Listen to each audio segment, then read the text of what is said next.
La conscience est ce lieu enfoui en moi où je peux être véritablement moi-même.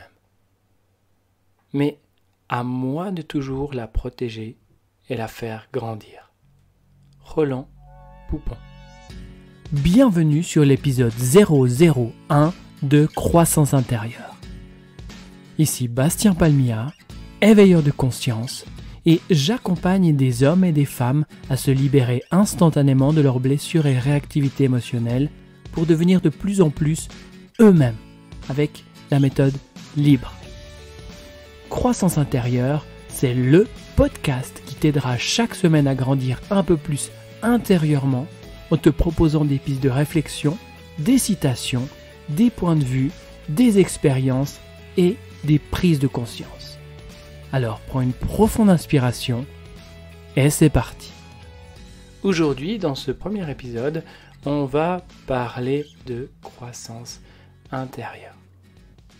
Alors, quand on regarde une plante, eh bien, on voit que cette plante, jour après jour, elle va grandir. Il y a des feuilles qui vont pousser, elle va croître de plus en plus, jusqu'à qu'elle meure. Si maintenant on regarde par rapport à nous, êtres humains, on est enfant et on arrive à croître, on va grandir aussi dans notre petite enfance. Rapidement, on va prendre des centimètres. D'ailleurs, on se mesure souvent avec la toise et on voit que « Oula, t'as gagné 2 centimètres. Oula, t'as gagné 5 centimètres. » Et l'enfant, il est tout content. « Yes, super, oui !» C'est vraiment cette satisfaction de grandir, de croître. Et en fait, alors on ne sait pas exactement si c'est avec la soupe, si c'est le fait de dormir, tout ça qui fait qu'on croit, mais en tout cas, étant enfant, eh bien on va grandir. On va grandir jusqu'à peu près l'âge de 18 à 25 ans environ. Donc, grosso modo, plus ou moins à l'âge adulte, on arrête de grandir. Mais est-ce qu'on arrête véritablement de grandir ? Plus ou moins à cet âge-là, à l'âge adulte. Ou est-ce que si on mangeait encore des soupes, si on dormait encore un petit peu, eh bien on aurait possibilité de croître encore, de grandir encore. Non, bon, il faut savoir que la soupe n'est pour pas grand-chose, si ce n'est que on veut nous faire manger des légumes. Voilà, il fallait que je le dise, c'est dit, c'est réglé. Maintenant, par rapport à la croissance, effectivement, on arrête de grandir entre 18 et 25 ans. Mais la question qu'on peut se poser, c'est est-ce que véritablement on arrête de grandir ? Et de mon côté, j'ai la conviction que lorsqu'on arrête de croître, de grandir à l'extérieur, comme on prend des centimètres chaque année, eh bien, la croissance n'est pas finie. Dès qu'on arrête de croître à l'extérieur, on va pouvoir commencer à croître intérieurement. Et tu peux te poser la question, mais comment ça, croître intérieurement ? En fait, grâce aux enseignements qu'on tire de différentes expériences et situations que l'on rencontre de notre vie, eh bien, on peut avoir l'opportunité de et trouver la possibilité de croître. Je m'explique.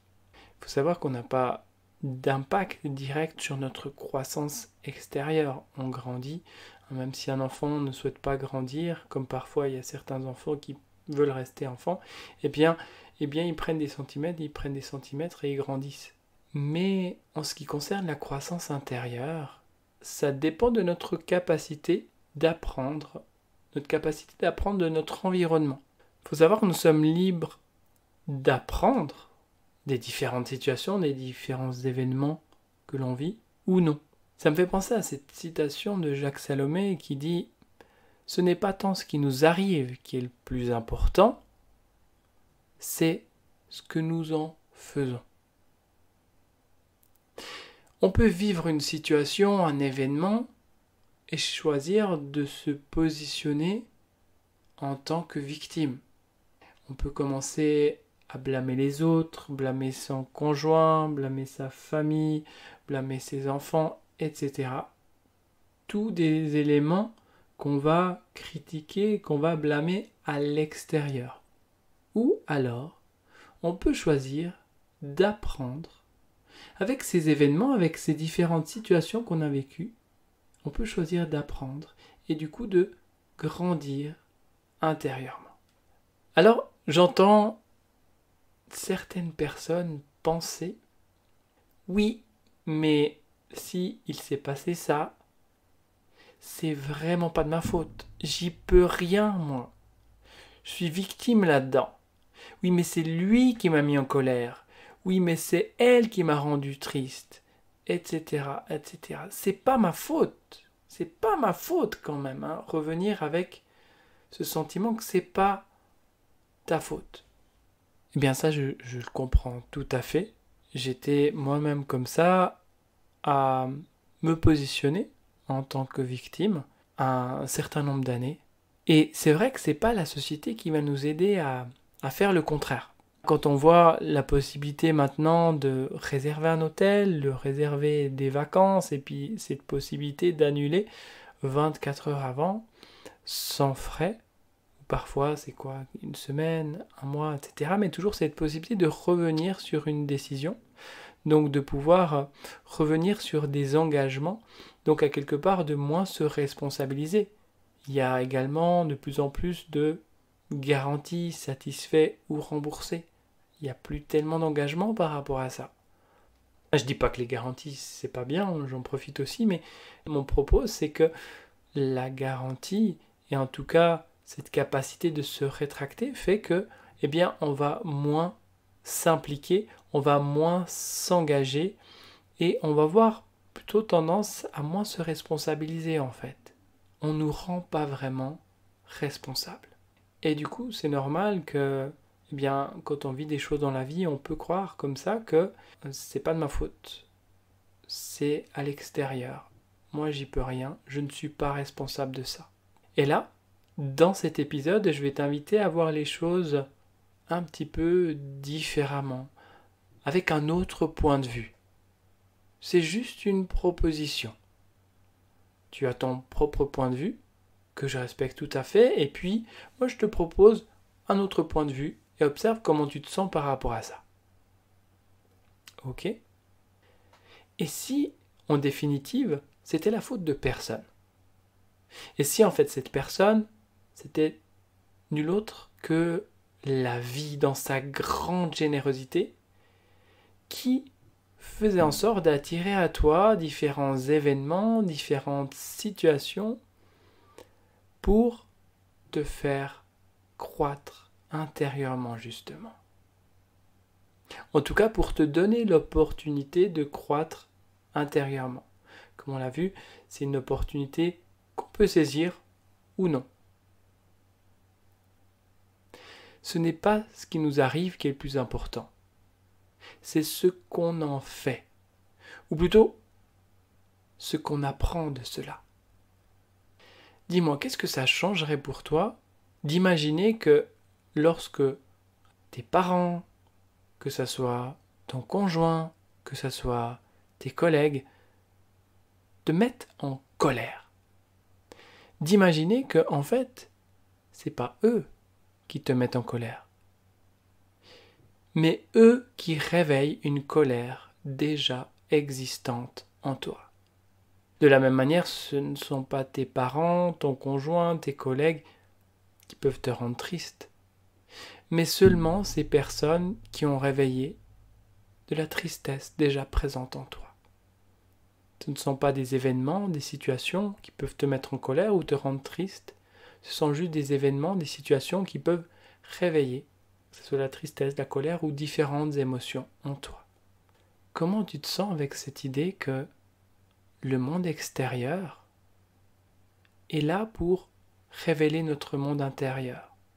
La vie, dans sa grande générosité, encore une fois, vient toucher différentes blessures émotionnelles, chocs émotionnels, en tout cas fragilité, sensibilité, non pas pour te faire souffrir, loin de là, mais pour te dire, regarde, juste ici, il y a un endroit qui souffre en toi.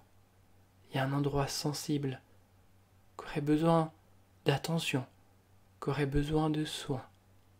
La vie, dans sa grande générosité, te donne cette opportunité de voir ce qui est blessé à l'intérieur de toi, pour te donner l'opportunité de t'en libérer, de pacifier, de soigner ces charges émotionnelles quelconques. Et lorsqu'on fait ce chemin, d'imaginer, de percevoir, de, je dirais, changer de point de vue et de percevoir que, en somme, tout ce qui vient de l'extérieur et qui me touche, ça parle de quelque chose en moi. Ça parle d'une fragilité, d'une douleur, d'une blessure. Tout ce qui nous touche parle de nous, d'une fragilité, d'une sensibilité intérieure. Et j'ai deux possibilités à ce moment-là. Soit je peux voir que c'est quelque chose qui souffre en moi, et je peux en vouloir à cet événement, cette situation, cette personne à l'extérieur qui a réveillé ce quelque chose en moi, en pensant que c'est l'autre qui m'a mis dans cet état-là. C'est une possibilité. Mais on peut aussi voir les choses différemment et comprendre que l'autre n'a fait que toucher ce qui était blessé en soi, permettant de faire remonter ça à ta conscience, te donnant l'opportunité de t'en libérer. Et cela, c'est le chemin que je t'invite à emprunter avec moi, si tu es OK, au travers de ces différents podcasts de croissance intérieure. Parce que dès le moment où tu vas prendre conscience que le monde extérieur ne fait que révéler ton monde intérieur, que le monde extérieur est là pour toucher des choses, différentes choses en toi, blessées notamment, pour te donner l'opportunité de te défaire de ces blessures, d'amener de l'attention là où il y a besoin d'attention pour apaiser quelque chose. Et dès lors où on fait ça, eh bien qu'est-ce qui se passe? On commence à apprendre de ces situations, puisque ça nous ramène à une blessure, ça nous ramène à une situation peut-être vécue il y a plusieurs années, peut-être des choses que l'on aurait à pardonner, peut-être des émotions qui auraient besoin de sortir, peut-être des discussions qui auraient lieu de mener. Mais en tous les cas, ça nous permet de croître intérieurement. Et c'est pas seulement une métaphore, le fait de croître intérieurement. J'ai eu le cas d'une personne qui est venue en séance et qui, suite à la séance, il m'avait fait un retour quelques jours après en me disant que je crois que j'ai pris quelques centimètres. Suite à la libération de ses blessures émotionnelles, eh bien, elle a eu le sentiment vraiment que le corps s'étirait, que le corps se redressait et qu'elle avait pris quelques centimètres. Donc, croître intérieurement permet aussi de croître et de continuer à croître extérieurement, apparemment. Voilà. Je vais terminer cet épisode ici en résumé.